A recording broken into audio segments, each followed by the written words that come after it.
जिस व्यक्ति को आप स्क्रीन पे देख रहे हैं, ये है डॉक्टर विकास दिव्यकीर्ति, दृष्टि आईएएस कोचिंग के डायरेक्टर। जब जब कॉन्फिडेंस ज्यादा होने लगे तो ये अध्याय पढ़ लीजिए भूगोल वाला।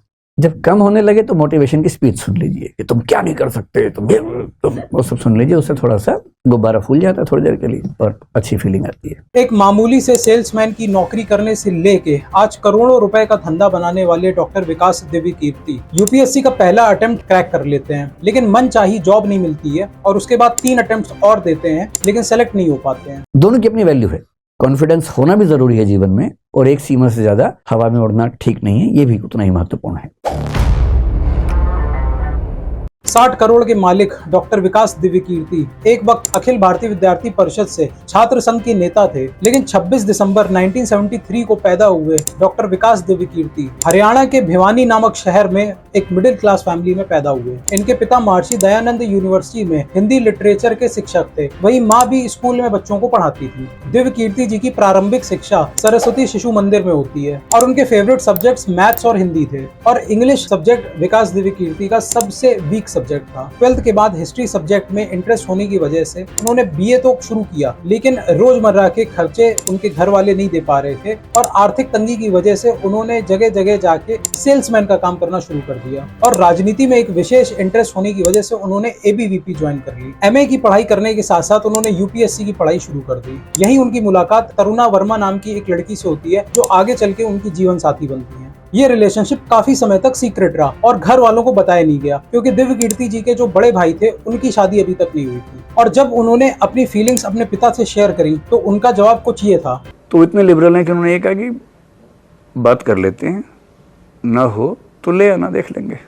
तरुणा शादी से पहले ही दिव्यकीर्ति फैमिली से इतना ज्यादा घुल मिल गई थी, शादी तो सिर्फ एक फॉर्मेलिटी रह गई। मास्टर्स कंप्लीट होने के बाद दिल्ली यूनिवर्सिटी में असिस्टेंट प्रोफेसर की जॉब लगती है। हिस्ट्री को ऑप्शनल सब्जेक्ट लेकर यूपीएससी का एग्जाम देना शुरू किया, लेकिन सोशियोलॉजी सब्जेक्ट में ज्यादा इंटरेस्ट होने की वजह से उन्होंने फॉर्म दोबारा से भरा और इस बार सोशियोलॉजी सब्जेक्ट के साथ यूपीएससी में बैठे। एग्जाम होने के 7 दिन पहले विकास दिव्यकीर्ति बहुत नर्वस थे और उन्होंने डिसाइड किया कि अब वो इस एग्जाम को नहीं देंगे। उन्होंने जाके तरुणा को ये बात बताई तो तरुणा ने उनके पेरेंट्स को बता दिया कि दिव्यकीर्ति इस साल एग्जाम नहीं देने जा रहे हैं। इस बात पे उनके फादर ने उन्हें फोन किया और उन्होंने समझाया कि हद से हद तुम फेल ही तो होगे ना। और इस अटेम्प्ट में उन्होंने प्रीलिम्स भी क्लियर किया और उसके बाद मेंस भी क्लियर किया। यूपीएससी के इंटरव्यू के पहले 26 मई 1997 को उन्होंने तरुणा से शादी कर ली। कॉन्फिडेंस इतना चरम था कि इंटरव्यू और रिजल्ट के बीच में शादी भी कर ली हम लोगों ने। और शादी के बाद जब उन्होंने इंटरव्यू दिया तो फर्स्ट अटेम्प्ट में उनका सिलेक्शन हो गया। हालांकि रैंक खराब थी और वो आईएएस ऑफिसर जो बनना चाहते थे वो नहीं बन पाए। 4 जून 1998 को डॉक्टर विकास दिव्यकीर्ति का रिजल्ट आता है और यूपीएससी में वो 384 रैंक लाते हैं। उस वर्ष आईएएस की 56 और आईपीएस की 36 पोजीशंस अवेलेबल थी। उन्हें सीआईएसएफ यानी सेंट्रल इंडस्ट्रियल सिक्योरिटी फोर्स में सीट ऑफर की गई, लेकिन मेडिकली अनफिट होने की वजह से वो वहां पे सेलेक्ट नहीं हो पाए। और उसके बाद उन्हें मिनिस्ट्री ऑफ होम अफेयर्स में डिपार्टमेंट ऑफ ऑफिशियल लैंग्वेज में सेक्शन ऑफिसर का पद मिला। 8-10 महीने नौकरी करने के बाद उन्होंने अपने पद से इस्तीफा दे दिया और अगले 3 अटेम्प्ट में कभी मेंस में नंबर कम हो जाते थे तो कभी इंटरव्यू में पीछे रह जाते थे और हर बार फाइनल लिस्ट में उनका नाम नहीं आ पाया। तैयारी के दौरान अपना खर्चा निकालने के लिए दिव्यकीर्ति जी दृष्टि आईएएस कोचिंग शुरू करते हैं, जो एक छोटे से कमरे से शुरू हुई थी और उसमें 8 से 10 स्टूडेंट थे। लेकिन वर्ड ऑफ माउथ पब्लिसिटी से इतने लोगों तक उनकी ख्याति पहुंचने लगी कि धीरे धीरे और लोग जुड़ना शुरू हो गए। एक कमरे से शुरू हुआ सफर 1 नवंबर 1999 को एक फॉर्मल कंपनी के रूप में स्टैब्लिश हो जाता है, जहां पे दृष्टि आईएएस नाम की कोचिंग का जन्म होता है। लेकिन पढ़ाई में रुचि होने की वजह से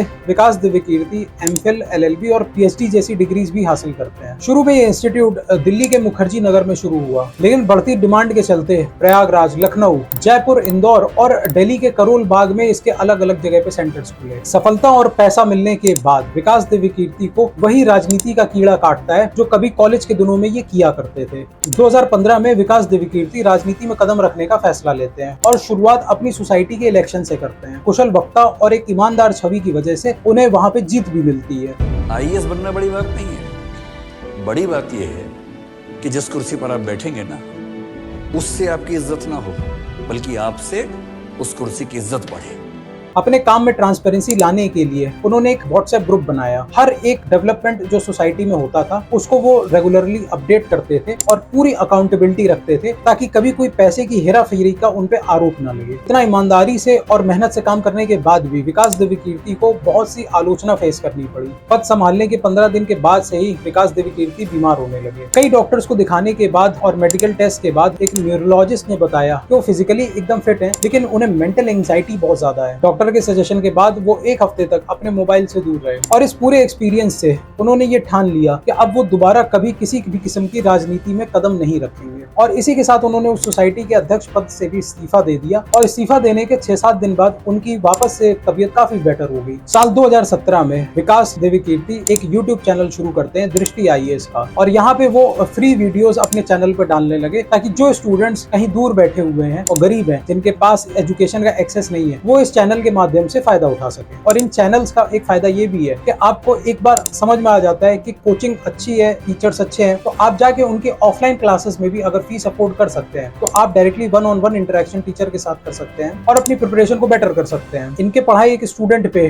12th फेल बुक भी लिखी गई और बाद में वो बुक मूवी में भी अडेप्ट होती है और सुपरहिट बनती है। मनोज कुमार शर्मा नाम के IPS ऑफिसर पे बनी ये फिल्म एक्चुअली में डॉक्टर विकास दिव्यकीर्ति की प्रेरणा की वजह से बनती है और उन्होंने जो गाइडेंस और मेंटरशिप अपने इन स्टूडेंट को दी थी, और साथ ही उन्होंने मूवी के डायरेक्टर विधु विनोद चोपड़ा को जिस तरीके से फाइनल डिटेल्स प्रोवाइड करी, उसने मूवी को एक डाउन टू अर्थ रखा, रियलिटी में रखा, और वही चीज ऑडियंस को बहुत पसंद आई। इनफैक्ट दिव्यकीर्ति सर इस मूवी में एक छोटा सा गेस्ट अपीयरेंस भी करते हैं। इस मूवी में काम करने के लिए दिव्यकीर्ति सर को लाखों रुपए का ऑफर भी दिया गया था, लेकिन उन्होंने एक टोकन अमाउंट दक्षिणा के रूप में सिर्फ 101 रुपए लिया। सर की टीम ने मुझे कहा कि सर हम आपको इस काम के लिए ना एक एक्स अमाउंट देंगे, जो कि बहुत ज़्यादा अमाउंट था। मैंने, तुम पागल हो गए हो क्या? मेरा फिल्म मेकिंग सपना है। जिस आदमी के पास 2 मिनट रहने के लिए लोग जिंदगी गुजार दें, मुझे कितने दिन, कितने घंटे, कितने महीने मिलेंगे साथ में? फीस तो मुझे देनी चाहिए आपको। साल 2011 में यूपीएससी एग्जाम का फॉर्मेट चेंज करता है और प्रीलिम्स में एप्टीट्यूड टेस्ट को इंक्लूड कर देता है। इससे हिंदी मीडियम के स्टूडेंट्स का काफी नुकसान हो रहा था और उन छात्रों ने आंदोलन किया, जिसको विकास दिव्यकीर्ति सर ने न सिर्फ प्रमोट किया बल्कि सपोर्ट किया। मैं साफ साफ कहना चाहूंगा, इसको मैं संयोग नहीं कहूंगा, ये डिजाइन है, ये योजना है, साजिश है। आप साजिश कह रहे हैं इसे? साफ शब्दों में साजिश कह रहा हूँ और प्रमाणित करने के पूरे तथ्य मेरे पास हैं। जितने तथ्य आप चाहे मैं दिखा सकता हूँ।